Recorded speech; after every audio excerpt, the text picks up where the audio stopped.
Yo, what is up guys, welcome back to the channel, and in this video I'm going to be showing you how you can turn off captions on TikTok. Okay, so they did an update now where sometimes the captions are automatically on and there's no way to turn it off.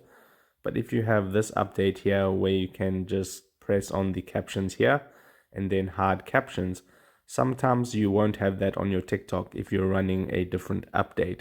So the way that you would turn off captions, you would have to turn it off on a account wide basis. So what you would do is tap your profile icon at the bottom right hand corner, then tap on the three horizontal stripes at the top right, and then tap on settings and privacy. From here, you just want to scroll down till you find the accessibility option, which is right over there.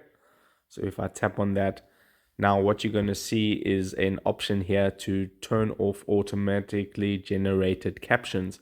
I don't have that because I'm running a different version or update of Instagram. I don't have that featured just yet. But if you see the option to turn off captions over here, you would just have to, let's just say for an example, it's this option, animated thumbnail. You would just toggle it down and then you would have your automatic captions turned off. And that would be the process. So if this video helped you out, don't forget to drop a like onto it and subscribe for more, and I'll see you in the next video. Take care.